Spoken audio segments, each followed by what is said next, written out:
Welcome home to USA Global TV and Radio, a place where dreams take flight, with authentic storytelling, diverse perspectives and meaningful conversations, where global stories unite and bridges are built beyond all borders. Discover world-class education, entertainment, hope and inspiration.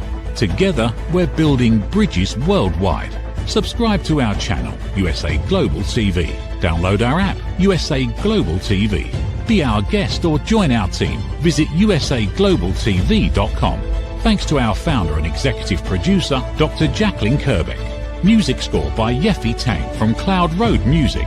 Voiceover artist Mike Porter. Creative direction by Paul Garcia. USA Global TV and Radio, your home for global connection. All rights reserved. This video and its contents are the exclusive property of USA Global TV and Radio. Unauthorized use, duplication or redistribution in any form is strictly prohibited. What's happened to you when someone made a commitment to do something or a promise to share something and they didn't do what they said they were going to do? And we have expectations.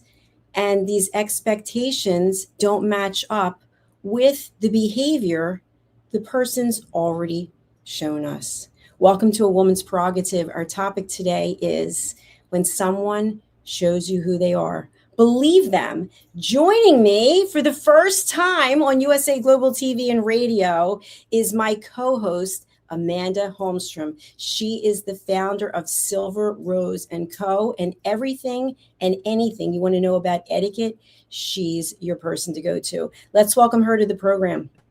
Amanda, hello. Hello, Dr. Jacqueline. Thank you for the glowing welcome. You are most welcome. Where are you joining us from, Amanda? I am currently in Airdrie, Alberta, in Canada.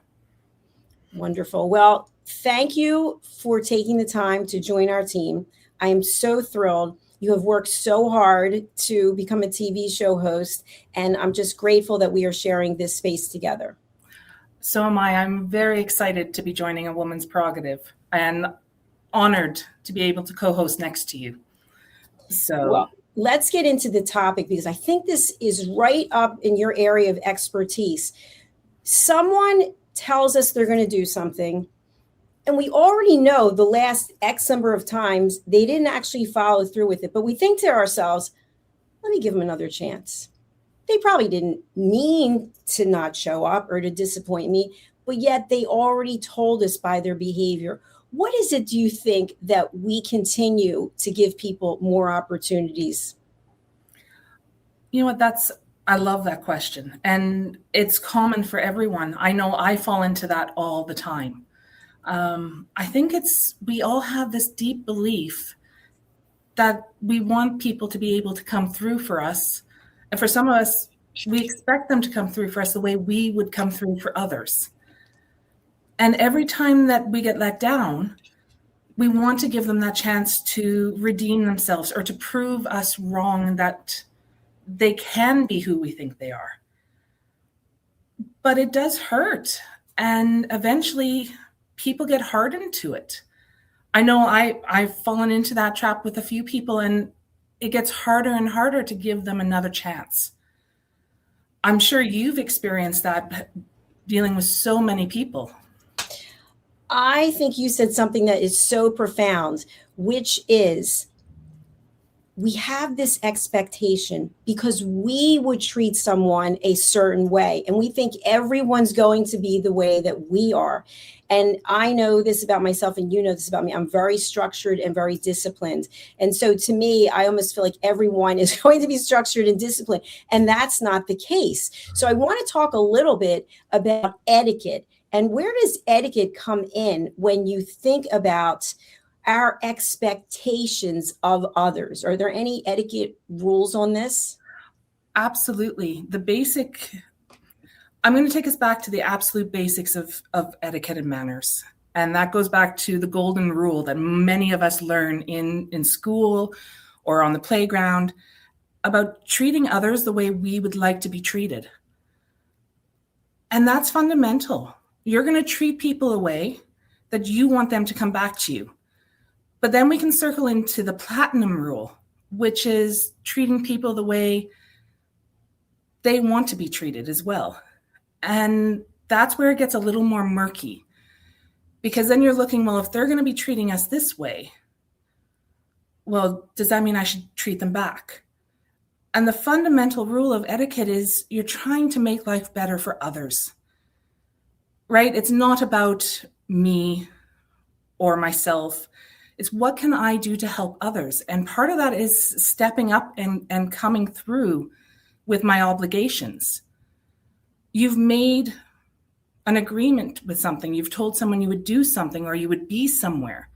And we all know things happen, and that is perfectly acceptable at times. But you want to be there for them. You've said you do that. So the basic etiquette is you do what you've said you're going to do.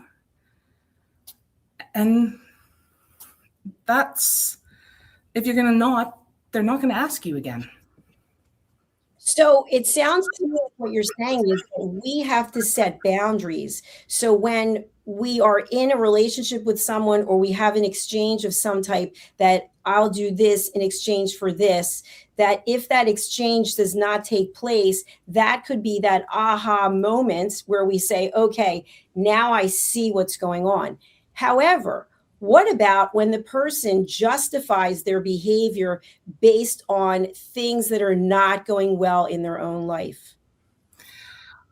I would honestly, you have to look at situations one by one. And I'm sure you're the coach on setting boundaries. I've learned so much from you on that topic. So you have so much experience with that. But you would have to take it on case by case. If they have a reason for not being able to do something and it's legitimate and it doesn't happen all the time, then I know myself, I want to help them be able to manage that situation. So I don't want them to feel guilty because they've said they'll be somewhere and they had a family member rush to the hospital, or something, they got stuck in a traffic jam on the road. As we all know, come summer, in most places, it's construction. You can never 100% tell. You can accept that once or twice, but then it becomes, if it's an excuse that's used all the time, then you're going to round back up and those boundaries are going to come back in place going, they're always going to have an excuse. So it's okay once in a while, but not all the time. Is what I would think. What do you think as a coach on boundaries and permission? And yeah, I agree with you. What I think happens is, and we're not actually aware of it, but we get so used to being in a pattern. It's almost like ping pong, back and forth, back and forth. A person says they're going to do something. We think they are going to do it. They come up with excuses. We give them more time. And then by the time you know it, we are so frustrated because we're thinking, but wait, you said you were going to do it. You asked for more time. I gave you the time and you're still not doing it. And at some point, this is where it comes into the title. When someone shows you who they are, believe them. This is who they are. One of the areas that people really have struggles with is time management. So instead of acknowledging they are not working to a calendar or to a schedule, they come up with all kinds of excuses. And my mother used to say, it's like the boy who cried wolf. You know, you can only believe it so many times. And then you have to say, listen, this person's not going to show up. I can't count on them. Or let's say it's a financial transaction and the person consistently is not paying or they have excuses. You have to say to yourself, this person can't afford to do this and they're not going to do it. So my question for you is, where is the line between humanity and compassion and giving back and setting a boundary and say, wait a minute, I've heard this tune before. I've heard this song many times before and I'm turning it off. What do you think? First off, I have to say, I love the ping pong reference and the boy who cries wolf. I've never heard that in conjunction. I love that. It's Thank you. You know what? That is a hard line. and everyone has to make it for themselves, because everyone's boundary is going to be different, because every situation is going to be different. I know from personal experience, I worked with a teacher once, and it matches your question almost perfectly, because at school we have a schedule. Classes start at this time, breaks at this time, end of the day at this time. And this teacher was always right after lunch and was supposed to come and take the students from this class to another class. They were always 10 to 15 minutes late. And they always had an excuse. And eventually it became a part of the routine where I knew I'd have the students extra, which would then play into the timings for what I needed to get done. And it got to a point where we could not have a decent conversation anymore because of the disruption to the entire day and the schedule.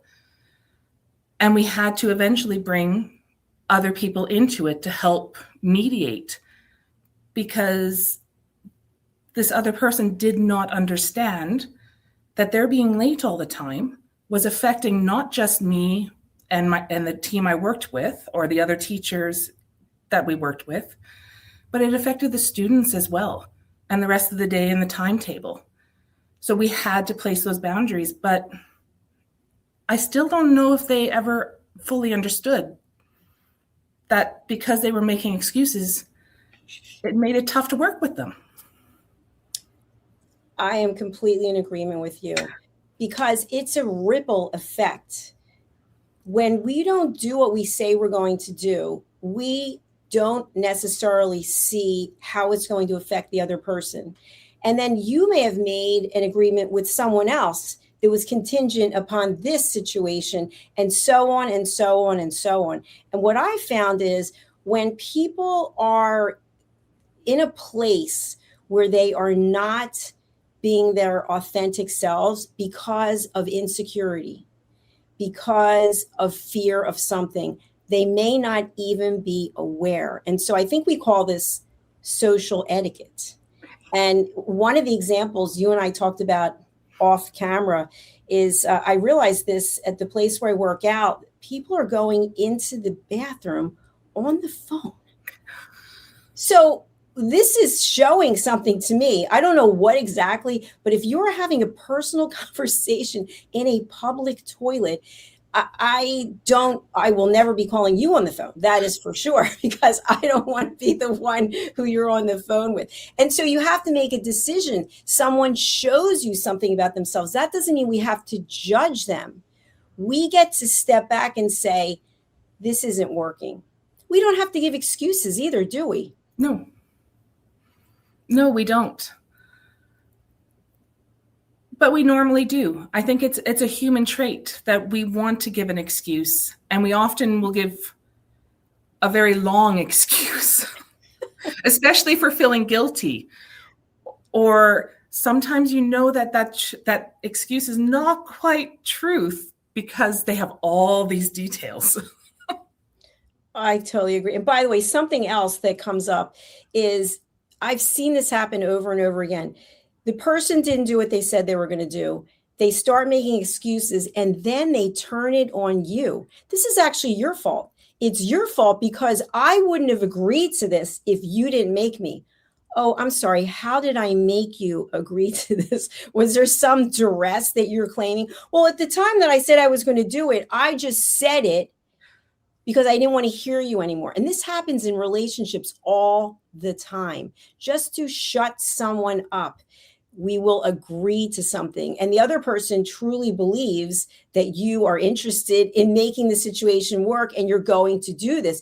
And you're thinking, I'll just tell this person anything so I don't have to have this conversation again.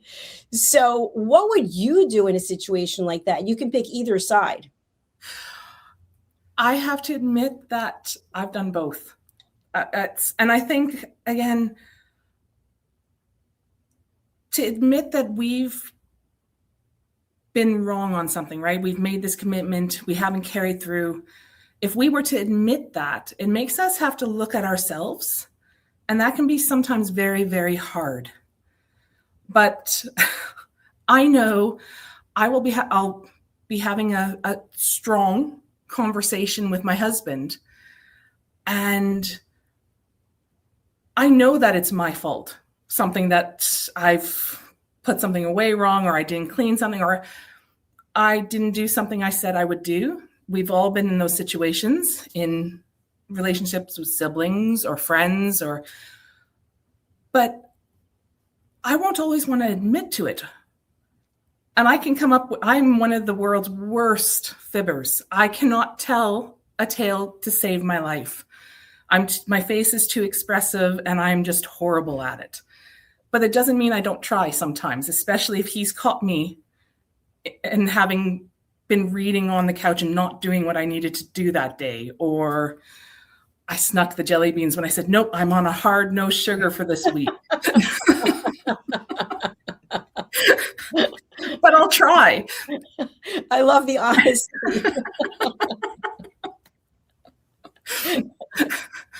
I'm not saying those happen, but they could have been. That's okay, because you are aware of it. Yes. So thank you for your honesty and transparency on that. I think when we're not aware of what we're doing, that's when it can be a real issue. Or if we're using it as manipulation or a tool to get what it is that we want. So for example, if someone makes an agreement to do something with you because ultimately they have another objective, and that objective benefits them only, and then they don't do what they say they're going to do anyway, because I guess it wasn't pure of heart. So I want our audience to at least understand that when someone shows you who they are, in the first encounter you meet with them, that's probably who they are. And I know myself as a woman, having been in relationships, a long time ago, you see someone, they're dressed a certain way, they act a certain way. Oh, I can fix them. Oh, I can change them. No, you cannot. You cannot. You can get someone to wear different clothes, but they're going to still be the same person they are, because they've shown you who they are. So you have to accept it. But I think we tell ourselves so many stories about what it is that we want, that we can make it work. So you're dealing with a situation, a person who's not in alignment with your values and your morals, but you think you're going to change them. How can we change someone, Amanda? In all honesty, you can't. You can give them the tools, and I see this in my own courses and workshops. You can give them the tools so that they can learn, but you can't make anybody change. They have to want to change. It's one of the reasons I love working with children, is because they're sponges, and then they become our ambassadors, right? You've taught them this, they go out and use it, and suddenly people are going, oh, look at that child. That is so neat. I wonder if I can do that. And it spreads. But you hear it with adults quite often. And like you said, in relationships, somebody will be doing something and you'll stay and go, I can fix this. If I stay longer, if I just try that little bit harder, I can help change them. But you can't change somebody if they don't want to. You can help give them the tools, like I said, but they have to want to take that step. That's right. They're responsible for their own personal and professional development. And Amanda, we are going to hear from one of our team members, Red O'Laughlin. He's going to talk to us about his new book, Aging Sucks. And when we come back, I want to talk about the work that you're doing at Silver Rose & Co. and how it ties in with what we're doing here today. So we'll be right back. Stay tuned. What if many of the problems we associate with aging are not random? What if there are identifiable causes behind declining energy, chronic disease, and memory problems? We have been told that aging is simply something we must accept, that slowing down is normal, that growing older means growing weaker. But what if that's only part of the story? Why do some people remain active and engaged well into their later years? Why do others struggle with disease, fatigue, and declining health? What is happening beneath the surface? What processes drive aging? In Aging Sucks, researcher, educator, and author Red O'Loughlin explores what researchers have discovered about why we grow older. No medical degree required, no confusing jargon, just clear explanations of what researchers have discovered about the processes that influence aging. You cannot stop aging, but understanding its causes may help you make better decisions about your health, your future, and your quality of life. Because understanding comes before action. Action creates hope. Aging sucks. End the guesswork. There is hope. Welcome back to Woman's Prerogative, where we are discussing when someone shows you who they are, believe them. Let's welcome back our co-host, Amanda Holmstrom. Hello, Amanda. Thank you. Hi. Let's talk about your work at Silver Rose & Co. And how does this tie in with our topic today? You know what? It ties in because a lot of people they get put in situations, both socially, personally, and they're not sure how to handle it, right? You walk into a room and you look around going, okay, does everybody know something I don't know? And that's what we help with at Silver Rose is life skills, communication, and that helps people have those tools that we were speaking about before the break so that they can go into those situations and say, I can do this. I can help with this. Oh, let me volunteer for this because I know what I can do. And it just gives them that inner confidence to be able to take those moments to step up and show who they are and what they're capable of and carry through. Absolutely. Absolutely. And we thank our audience for their comments, especially about hope. Hope is powerful. So I want to talk a little bit about hope because I know myself in romantic relationships. I'm single. I've been single for a long time, not interested in meeting anyone, but I have been in relationships where it was a monogamous, committed relationship. And then I just didn't hear from the person. And my first go-to is they must be dead. They're in the hospital. They are in prison. I don't know where they are. Something extreme must have happened. And ultimately what ended up happening was they just weren't interested. And so they didn't want to just say, listen, it's not working. I don't want to do this anymore. And it's the same thing in friendships, even in business. People ghost us. I remember when I was in corporate, I would do a lot of cold calling. And then you would have a meeting with the senior executive and you are going to move towards doing a proposal and you do the proposal and then they just disappear. And we have hope that it is something that, maybe they forgot our phone number. Maybe they left the country for something unexpected. But the truth is they're just not interested. They've shown us. But in our own mind, we have this hope that it will all work out instead of looking at the reality. So it brings me back to when people show us their behavior, we tend to read into it to make it what we want it to be. It's almost like if you think about with kids, you have Play-Doh and you can make the Play-Doh into shapes, but it's still a blob, right? You got to do something with it. And it might not look the way we want it to look when we start massaging and making it into something, but yet that's what we do in situations. We create our own story in our own head because we don't want to face the truth. Thoughts? Absolutely. I agree with you 100%. And those stories that we make up in our heads, they become bigger than us sometimes. And you start believing them too, in some ways. And that can lead to many multiple situations. I've met a few people who lived in their own world that they had created. And they were bigger than life. it wasn't harming anyone. It gave them the confidence to do things. But I've also met people who had their own stories that they had made up about situations so that they would feel better about themselves and they wouldn't have to admit what they had done or how they had affected somebody else.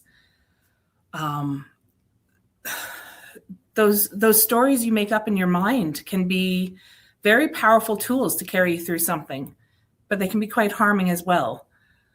But I like what you said about hope. And I think hope is one of the biggest tools any of us has, because it can carry us through so many situations. I agree.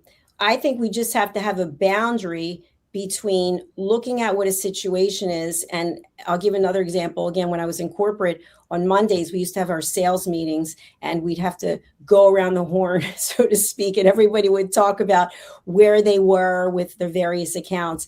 And, we might hear the same story, right? XYZ company, and I'm just about to get somewhere. And the executive would say, let me just look through my notes. The last 10 meetings, you said you were making progress and you still haven't had a meeting. And the person said, well, I'm hopeful.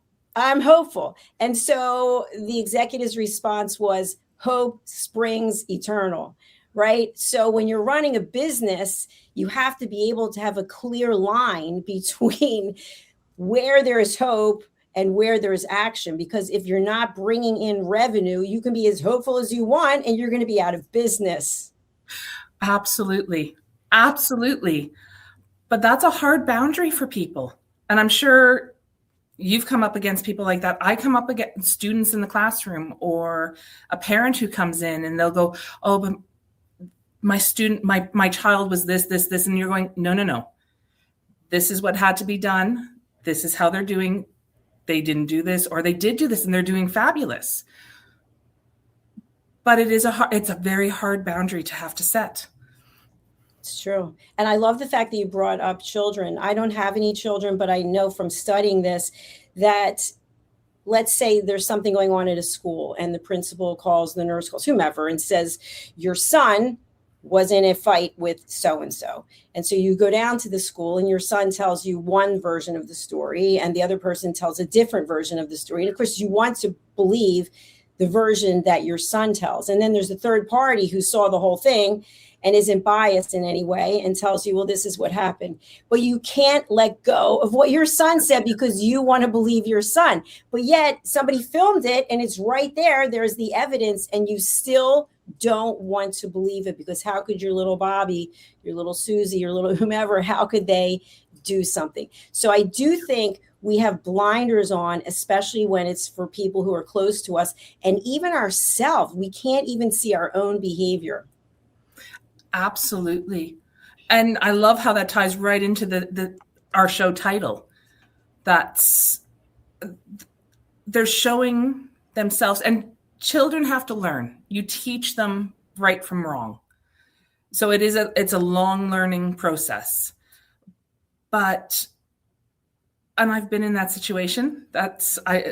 Multiple times I'd get that phone call and they'd go, one of your children has done this, and the child's going, no, I didn't. And you're going, well, he says he didn't. Well, we have multiple, and you're going, okay, but I really want to believe my child.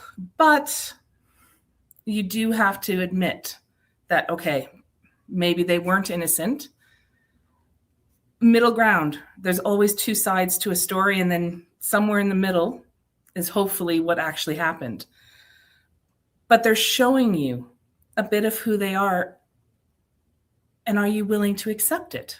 Which comes back to everything we're discussing today. And I love how you brought up the personal relationships. That is hard.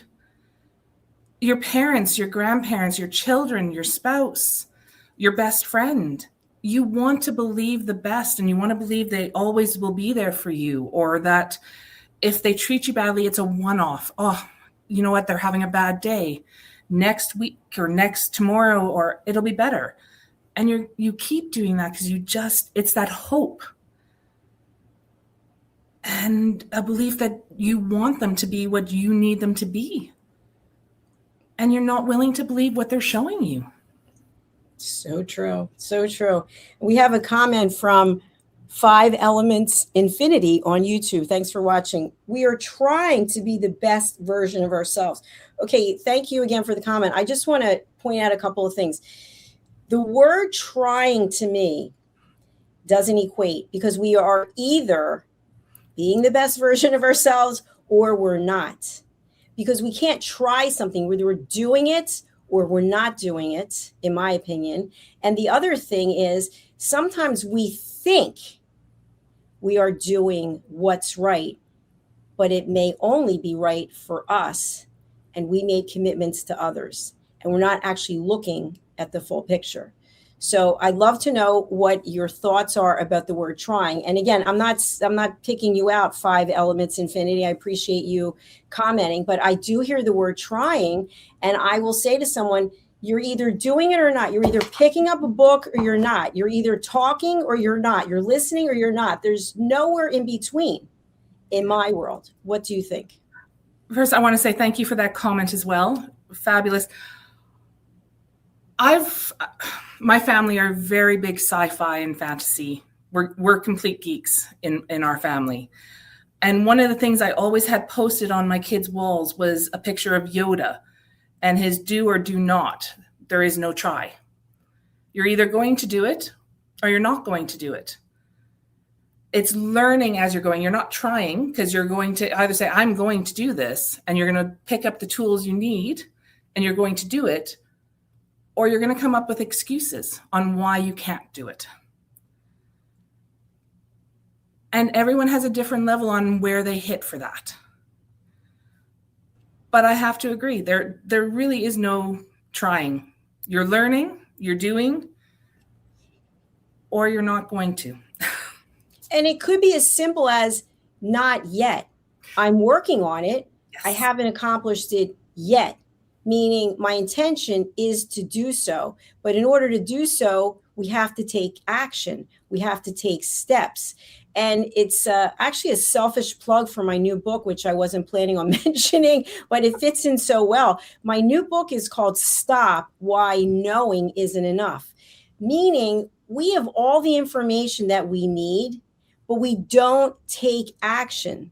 So in other words, if I make a commitment to do something and I repeatedly am disappointing you, right? Your expectations were that I was going to do what I said I was going to do.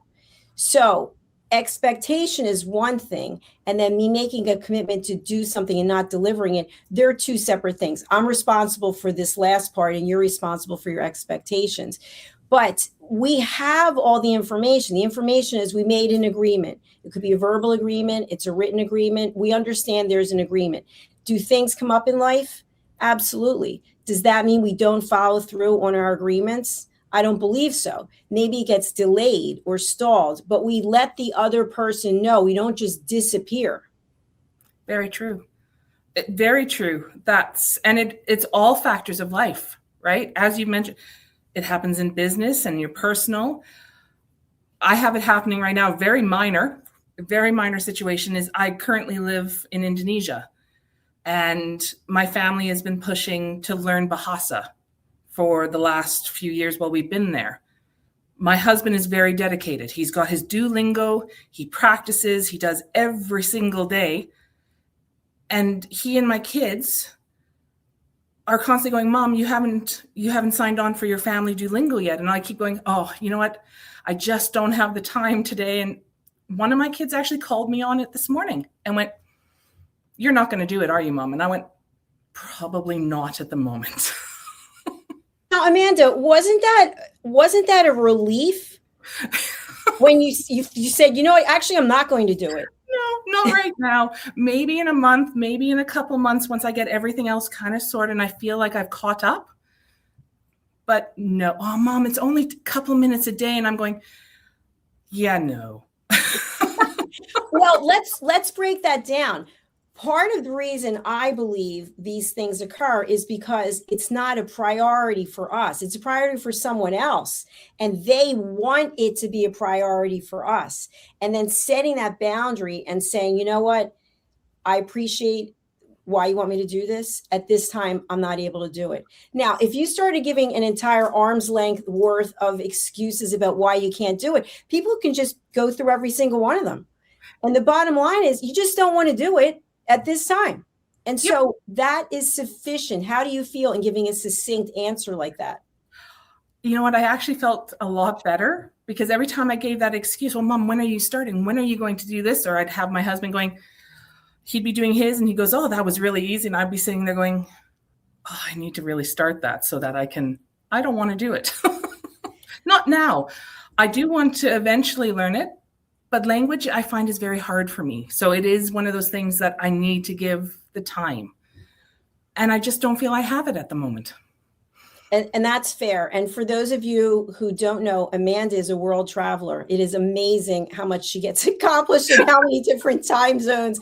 And Amanda and I met last year in London, and we had a conversation, and I just knew she was going to be joining our team. I don't know that she knew it, but I knew it. And here we are a year later. Amanda, what's the best way for people to get in touch with you, and who would you like to contact you? Well, as I said earlier, I am the director and founder of Silver Rose & Co. And we provide social confidence and life skills education for preschool children right through to adults. And we do this around the world. I'm happy to come to you. So to learn more, visit the website at silverroseco.ca. And you can also find us. You can find Silver Rose on Facebook and YouTube, Instagram. You can connect with me on LinkedIn.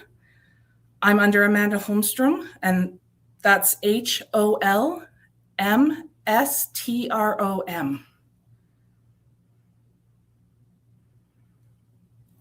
And I'd love to hear from you, so please contact me. And the silverroseco.ca, which CA means Canada, that is on the screen right now for our friends who will be listening later on a podcast platform as well. And we do want to take the time. We love to hear from our fans. Thank you very much. At 5 Elements Infinity, Jacqueline and Amanda, take this opportunity to thank you for having me on your broadcast. Thank you very much. We really do appreciate it. Amanda, thank you. I look forward to seeing you next week. Thank you. And I look forward to seeing you next week as well. Okay, bye for now. Bye. Wherever it is that you're watching, I would personally love it, and I know our team would, if you would subscribe to our channel. So if you're on YouTube, if you can just go to the subscribe button for USA Global TV and Radio, where we have earned the YouTube Silver Creator Award, and also my own personal channel, Dr. Jacqueline Kerbeck, we would greatly appreciate it. Okay. What we talked about today, to sum it all up, is sometimes we want situations to be other than what they really are. We want people to be someone other than who they are. People show us who they are. And to quote Mel Robbins, she's got a book out called Let Them Theory, and we're not aligned with her at all, but I do celebrate her. Let people be who they are. Let people do what they're going to do. And you and I can set our boundaries and say, this isn't for me. This is for me. I'm going to engage. I'm not going to engage. So our expectations have to be based in reality, because if they're not, we're setting ourselves up to fail. And when we fail, we carry that with us into other projects, into other relationships, and even into our sleep. We can't sleep because we're tormented by the fact that so-and-so didn't do what they said they were going to do. But they already showed us in the past. So let them do what they're going to do, but remove them from your life, from your expectations, from any future engagements. So now we're going to take a look at the movie trailer for my new book, Stop Why Knowing Isn't Enough, and you can pick up your copy on Amazon. Thank you.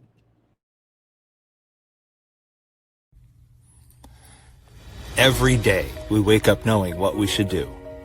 We know we should take better care of ourselves. We know we should have the difficult conversation. We know we should stop making excuses. We know we should invest in our future. We also know we should take the first step. So why don't we? It's not because we aren't smart enough. It's not because we don't have enough information. And it's certainly not because we don't care. We live in a world overflowing with knowledge. books, podcasts, videos, courses, experts, even artificial intelligence. We have more access to information than any generation before us. Yet so many of us are still waiting for the right time, waiting to feel ready, waiting until tomorrow. But tomorrow becomes next week becomes next year, and before you know it, another opportunity has passed us by. The truth is, knowing has never been the finish line.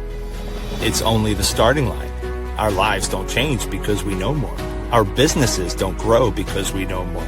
Our relationships don't improve because we know more. And our health doesn't transform because we know more.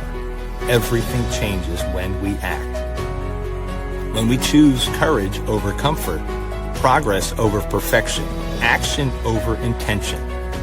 The question isn't, what else do we need to know? The question is, what are we going to do with what we already know? Stop. Why Knowing Isn't Enough by Dr. Jacqueline Kerbeck. Because knowing opens the door. Action changes your life. Available September 2026.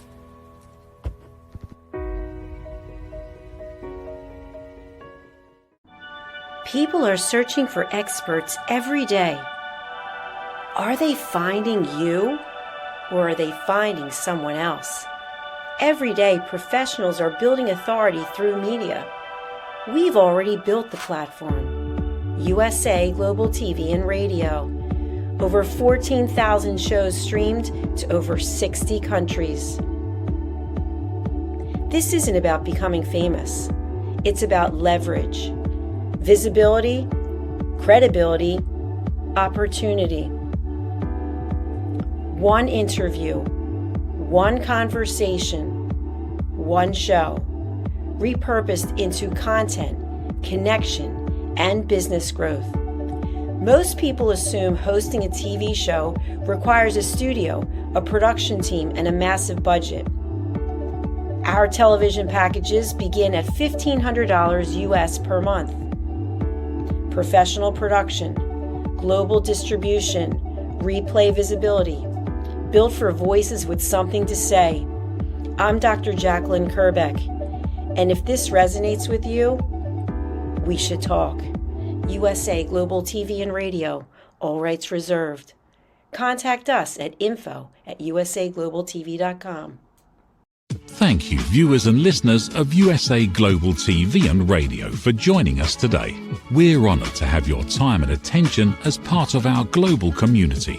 At USA Global TV and Radio, we believe in the power of authentic conversations, meaningful connections, and creating a world of possibilities together. Want to be part of something bigger? Join our team of elevated listeners at usaglobaltv.com, a space where your voice matters and your ability to listen transforms relationships. Stay connected with us across all our platforms for thought-provoking discussions, expert insights, and empowering stories. Subscribe to our channels at youtube.com/c/USAGlobalTV. Follow us on social media and explore the endless opportunities we're creating for growth, learning, and inspiration. Together, we're not just broadcasting, we're building bridges and changing lives one conversation at a time. For inquiries, contact us at info@usaglobaltv.com. Produced by Executive Producer and Director Dr. Jacqueline Kerbeck. Voiceover by Mike Porter. Creative direction by Paul Garcia. All rights reserved. Visit usaglobaltv.com to view our full terms and conditions.